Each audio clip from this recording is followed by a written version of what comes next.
Hey guys, welcome to my basement. Welcome back to the South Branch.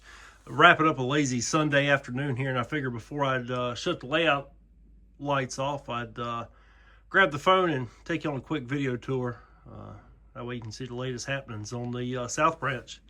Not a lot of modeling been going on. Pretty much everything I've been doing has either been A, at the workbench, B, over at Dismal, or C, underneath the layout. Been doing a lot of wiring, extending the bus line out to Dismal, dropping track feeders, running LocoNet, getting all my Digitrack stuff moved.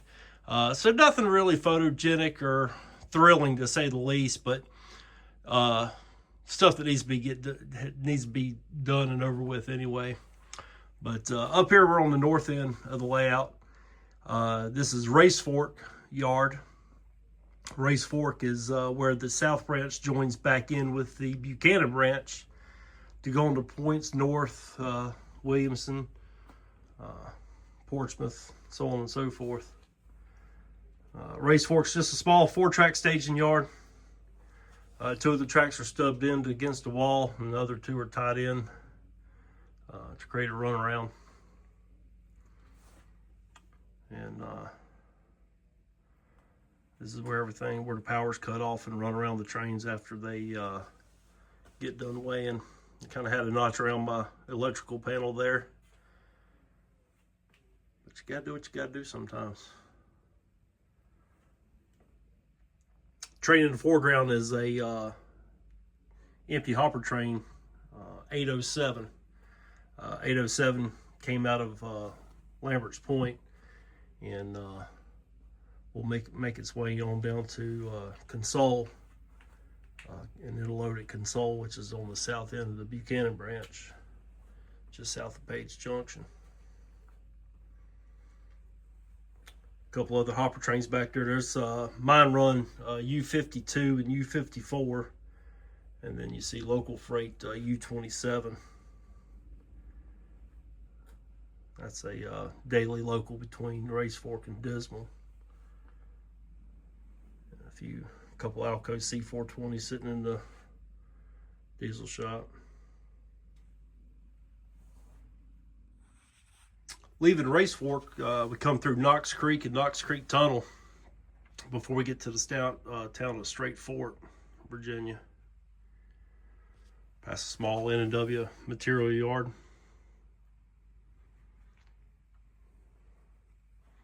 All single track main line.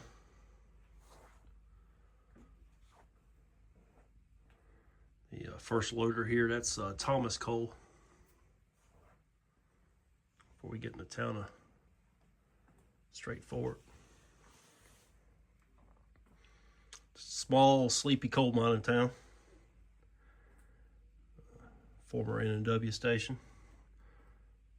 Many, many years since passenger trains operated on the South Branch.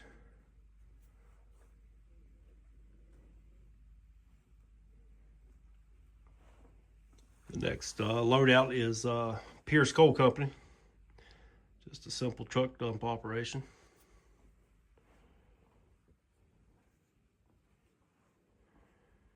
Come around the curve here into Wolford, Virginia. I'll be the first one to tell you, apologize for the shakiness of the video. I am not a photographer. I'm not a videographer. I don't do many of these update videos, but they're important. I like people to see what's going on, the latest happenings on the layout. Got Henderson Yard here in Wolford. Just a small coal marshalling yard. There's one shifter that works out of Wolford, and that's mine run U58. See his power cab tied up there. And the next coal loadout is Barber Coal Company. See the conveyor spanning the main line in the yard.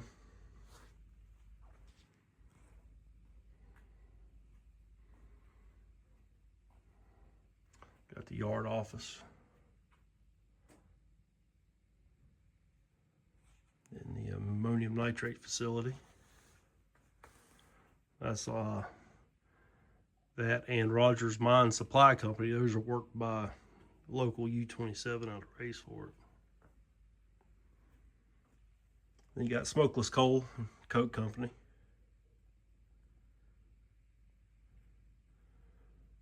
Before we duck under the Paynesville branch and go into Rock House Tunnel.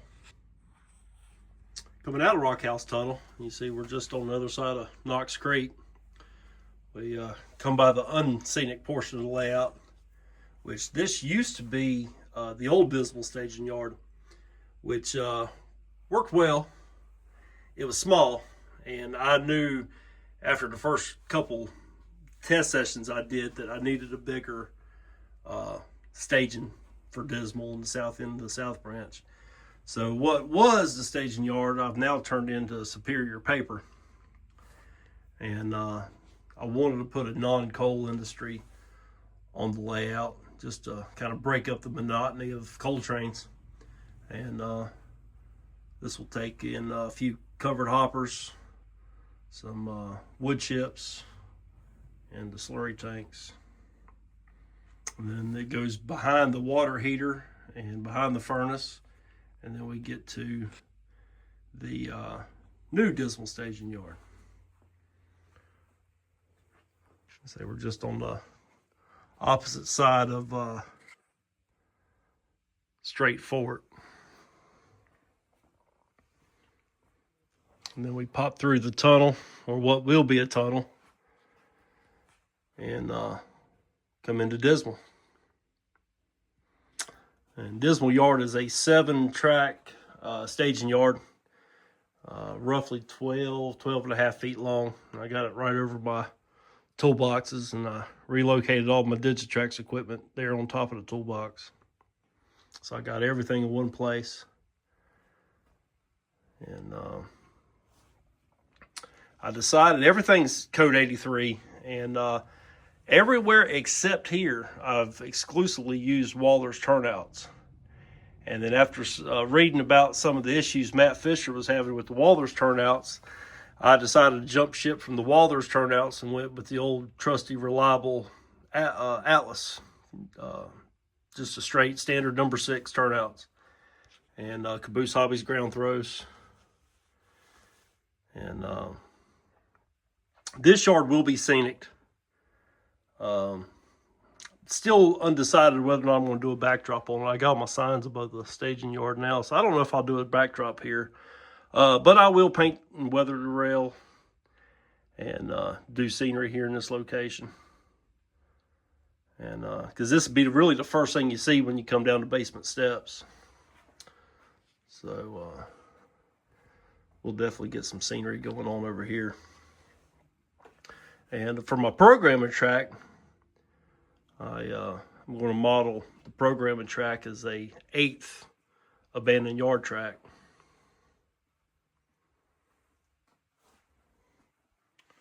And that's the look at Dismal.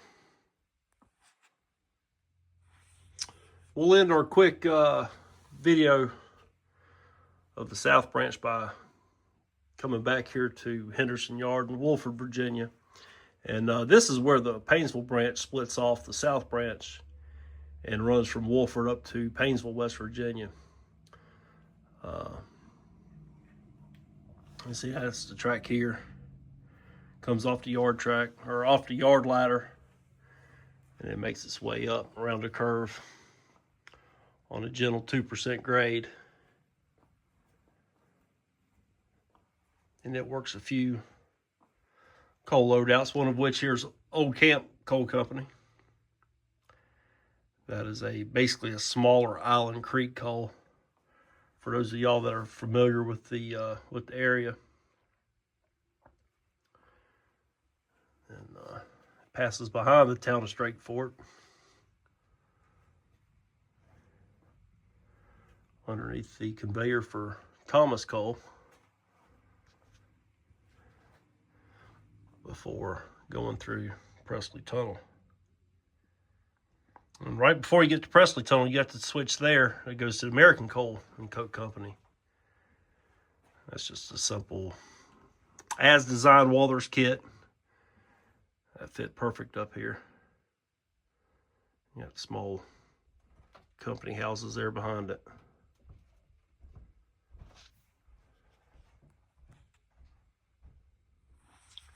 Once you come out the other side of Presley Tunnel, you cross over to South Branch proper on a plate girder bridge, deck girder bridge.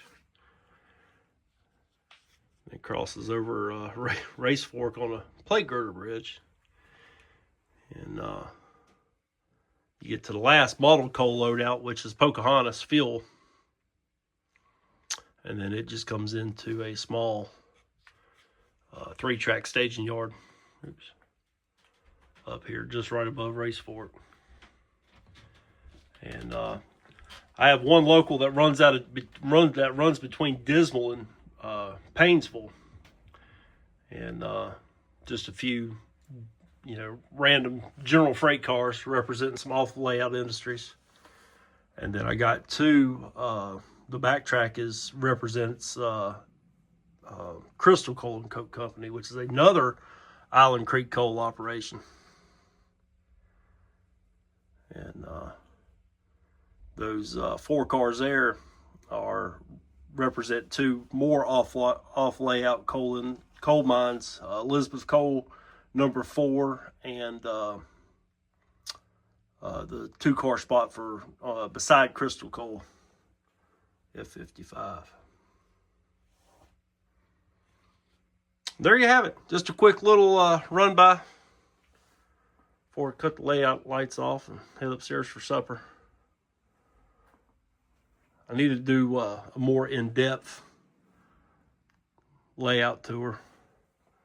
But I don't know, I get down here and get working on stuff and I forget about grabbing my phone and showing y'all what's going on in the basement. Layout, I'll have my first official operating session. I got it scheduled for January the 11th. So got a lot of loose ends to tie up, a lot of work to do. About 3 weeks away now. So really looking forward to getting the guys down here and watching this layout come to life. It's been a long time coming, and I know my regular operators are thinking, finally, we're going to get to operate the South Branch. So hopefully it all goes well. I'll definitely shoot lots of pictures and updates along the way. And but for right now, I'm going to go eat supper. Appreciate y'all guys watching. Y'all have a good week.